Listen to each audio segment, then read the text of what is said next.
Hey everyone, my name is Sarah, and I need to tell you about the most satisfying revenge story that took me 3 years to execute.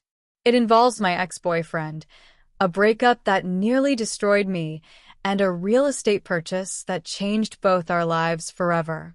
Trust me, this story has twists that even I didn't see coming, and by the end, you'll understand why sometimes the best revenge is just proving everyone wrong through your success. Let me start from the beginning. 4 years ago, I was dating Marcus, who I thought was the love of my life. We'd been together for 2 years, living in this cozy apartment in downtown Portland that we both absolutely loved. The building was old but charming, with exposed brick walls and these gorgeous hardwood floors that creaked just right when you walked across them. It felt like home in a way nowhere else ever had. Marcus worked as a marketing manager at a tech startup called Innovate Tech, making decent money, but nothing extraordinary. Around $65,000 a year, which in Portland was comfortable but not luxurious. I was working as a freelance graphic designer, which meant my income fluctuated wildly from month to month. Some months I'd make great money on big projects, sometimes pulling in $8,000 or $10,000 for a comprehensive brand package. Other months, I'd barely scrape together enough for groceries, maybe making just a few $100s on small logo projects. Marcus knew this when we started dating, and initially, he seemed understanding about the uncertainty of freelance life. Our relationship was beautiful for the first year and a half. We'd spend weekends exploring Portland's incredible food scene, trying new restaurants in neighborhoods like the Pearl District and Hawthorne. We'd go hiking in the Columbia River Gorge, taking photos at Multnomah Falls, and planning this amazing future together. Marcus would talk about how much he admired my creativity and independence, how refreshing it was to date someone who wasn't tied to a traditional 9-to-5 job like everyone else he knew. I remember one particular evening during our first summer together when we were sitting on our little balcony, sharing a bottle of wine and watching the sunset over the city. Marcus told me he envied my freedom to create, to work on projects I was passionate about rather than sitting in corporate meetings all day. He said he wished he had the courage to pursue something more creative like I had. Those words meant everything to me at the time. But somewhere around the 18-month mark, things started to change. Marcus began making subtle comments about my career choices. He'd suggest that maybe I should look for something more stable, something that provided regular income and benefits. At first, I thought he was just concerned about my financial stress during lean months, which I appreciated. I figured he was looking out for me, wanting to protect me from the anxiety that came with irregular income. The comments gradually became less supportive and more critical. When I'd land a big project and want to celebrate, Marcus would dampen the mood by pointing out that it was just temporary income, not real security. When I'd have a slow month and stress about money, he'd give me these looks that said I told you so, even if he didn't say the words out loud. I started noticing how he'd react when I talked about my work. If I mentioned landing a new client, he'd immediately ask about the project timeline and payment schedule, as if he was auditing my business rather than celebrating my success. When I'd get excited about a creative breakthrough or a particularly satisfying design solution, he'd redirect the conversation to practical concerns about whether the client would pay on time or offer repeat business. The worst part was how he started treating me differently when we were out with his friends from work. These were people who had steady salaries, stock options, and company cars. Marcus would introduce me as his girlfriend who did design work, always emphasizing the uncertainty of freelancing. He'd make jokes about how I was the starving artist in the relationship while he was the responsible one keeping us afloat. I remember one particularly painful dinner with his colleague Jake and his wife, who worked in finance.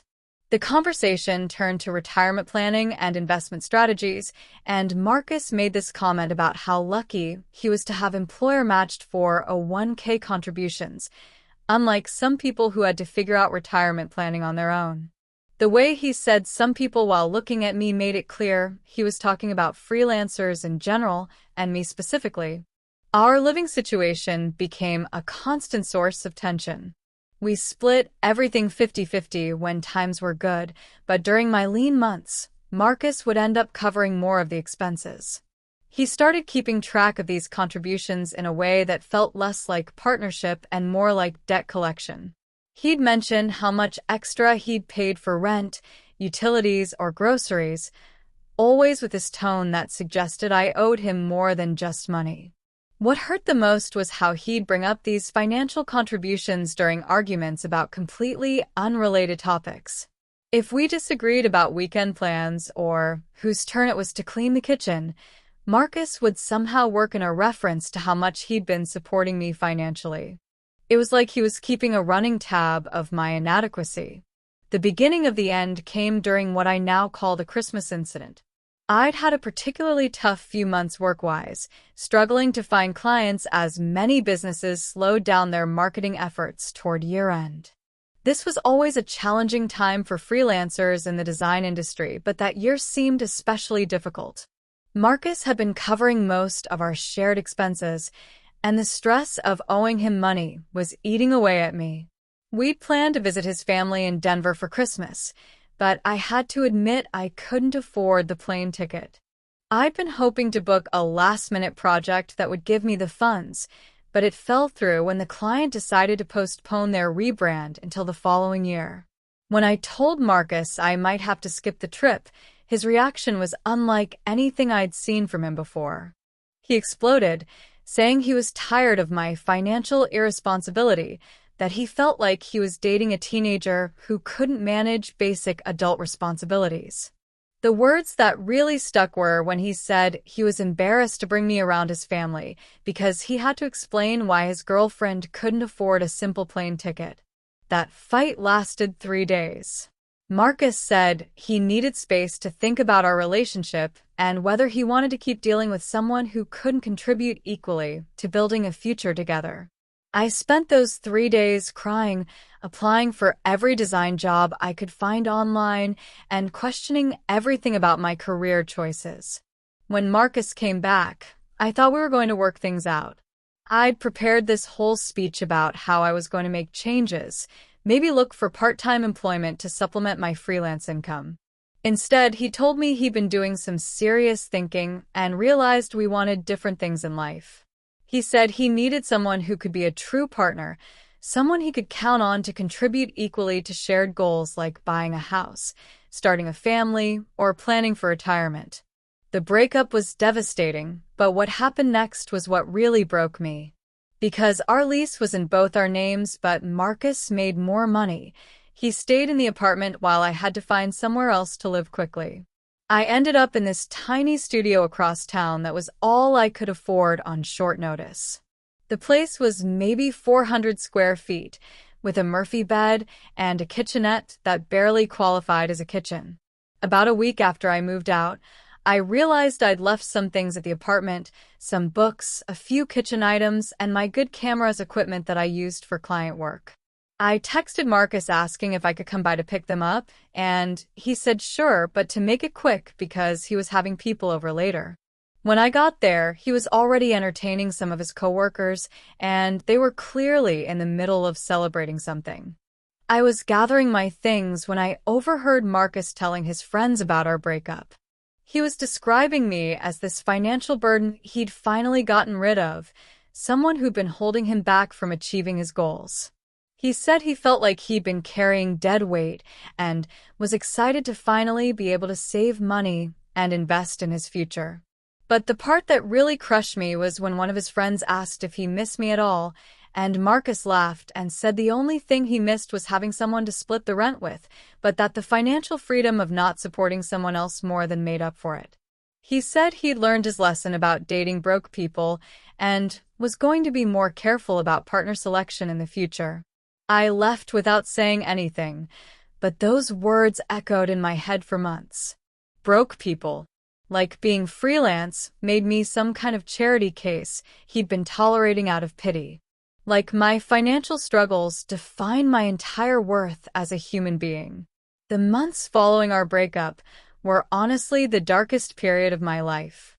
I was heartbroken, financially stressed, and completely doubting my career choices. I started wondering if Marcus was right, if I needed to abandon graphic design and find something more traditional and stable. I applied for several corporate marketing positions, thinking maybe I could use my design skills in a more conventional setting. But something shifted in me around month 3. I was scrolling through Instagram and saw that Marcus had posted photos of himself at our old apartment with a new girlfriend. She was pretty, blonde, and, according to her profile, worked as an account manager at a marketing firm. The caption was something about how great life was when you surround yourself with successful, ambitious people. The message felt clearly directed at me, and it lit a fire under me that I didn't know existed. I decided that instead of changing my career to fit someone else's definition of stability, I was going to prove that freelance work could be just as successful as any traditional job. I was going to build something so undeniably successful that no one could ever call me broke again. I started by completely restructuring my business approach. Instead of just taking random design projects as they came, I began specializing in brand identity work for small businesses and startups. I researched my target market extensively, identified the types of companies that most needed design services, and started positioning myself as an expert in their specific challenges. I invested in professional development courses, learning about business strategy, client psychology, and advanced design techniques. I used the money I'd been saving by living in my tiny studio to attend industry conferences and workshops. Every dollar I would have spent on dates or entertainment went toward building my skills and network. I also completely overhauled my pricing structure. Instead of competing on low prices like I had been, I started charging premium rates for high-value services. I created package deals that included not just logo design, but complete brand strategies, website design, and marketing materials. I positioned myself as a strategic partner rather than just a service provider. The transformation didn't happen overnight, but within 6 months, I was booking higher-value projects with better clients. Instead of charging hourly rates for random design tasks, I was selling complete brand packages to growing businesses. My income became not just more stable, but significantly higher than it had ever been. By the end of year 1 post-breakup, I was making more money than I ever had. By the end of year 2, I was earning more than Marcus made at his corporate job. But I wasn't satisfied with just personal success. I had a bigger plan forming. During my research into local business markets, I'd started paying attention to real estate trends in Portland. I noticed that many of the small businesses I worked with were struggling with rising commercial rents, and that residential rents were climbing rapidly too. As a freelancer who'd lived through housing insecurity, I understood how much real estate costs could impact people's lives and businesses. I started educating myself about real estate investing. I read books like Rich Dad, Poor Dad and The Millionaire Real Estate Investor. I attended seminars and connected with local investors who were willing to mentor someone genuinely interested in learning the business. I learned about market analysis, property valuation, financing options, and property management. What I discovered was that real estate could be an incredible way to build long-term wealth while also providing stable monthly income. The idea of owning property, of never having to worry about a landlord raising my rent or forcing me to move, was incredibly appealing to someone who'd experienced housing instability. I started small, saving aggressively to build a down payment for my first investment property. I moved to an even smaller apartment to minimize my expenses and maximized my savings rate. Every successful project I completed brought me closer to my goal of financial independence through real estate. I also started networking with other real estate investors, attending monthly meetups where people shared deals, strategies, and market insights. I learned about different financing options, including FHA loans that would let me buy a duplex with just 3.5% down if I lived in one unit. About 18 months after our breakup, I bought my first rental property, a small duplex in an up-and-coming neighborhood called Woodstock. I lived in one unit and rented out the other, using the rental income to offset my mortgage payments. It was my first taste of being a landlord, and I loved the combination of business management and helping provide housing for someone else. The rental market in Portland was incredibly strong, and my first property appreciated quickly while providing consistent cash flow. Within 6 months, I was able to refinance and pull out enough equity to start looking at my second property. That's when fate intervened in the most beautiful way possible. I was working with a real estate agent named Jennifer to look at potential investment properties when she mentioned that a small apartment building was coming on the market. The owner was retiring and wanted to sell quickly to simplify his finances. It was a solid building in a great location, fully occupied with long-term tenants, and the numbers looked excellent for cash flow and appreciation potential. My agent scheduled a viewing, and when we pulled up to the building, I almost couldn't believe what I was seeing. It was Marcus's building, the place where we'd lived together, where he'd stayed after I moved out, where he was probably still living with his new girlfriend. My heart started racing as I realized the opportunity that was presenting itself. This wasn't just a good investment property. This was a chance to completely rewrite the power dynamic between Marcus and me. Instead of being the broke ex-girlfriend he'd discarded, I could become his landlord. The building was perfect from an investment standpoint. 8 units, all occupied, in a neighborhood that was rapidly gentrifying. The rent roll showed consistent income, and the owner had maintained the property well. The numbers worked beautifully for financing, and the projected returns were exactly what I was looking for. But beyond the financial metrics, I knew I had to have this building.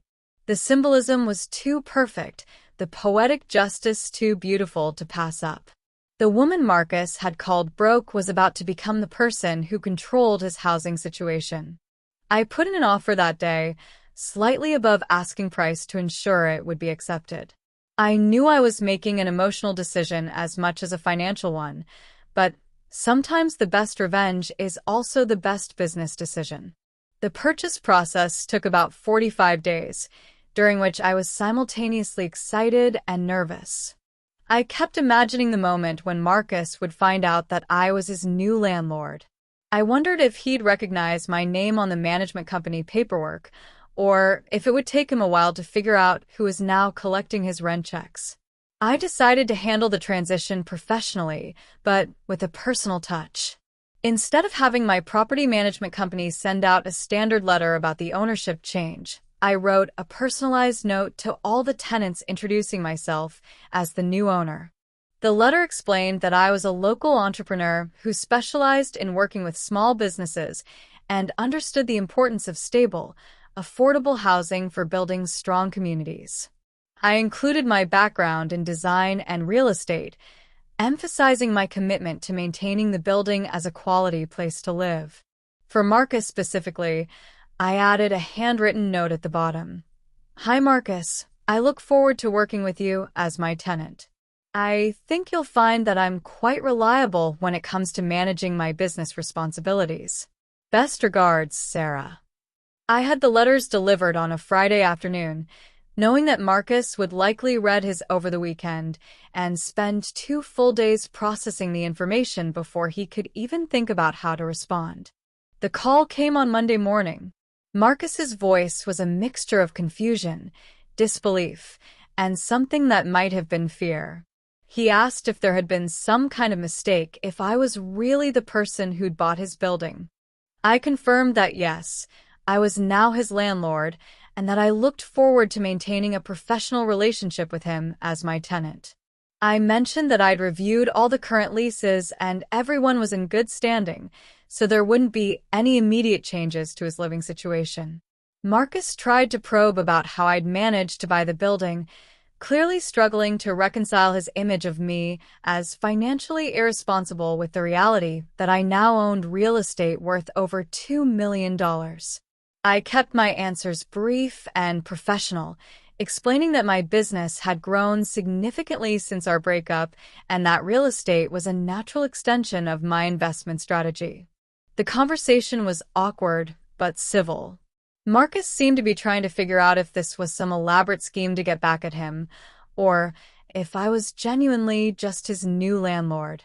I think the professional tone of our interaction confused him. He was expecting drama or confrontation, but I was treating him exactly like any other tenant. Over the following weeks, I heard through mutual friends that Marcus was struggling to process the situation.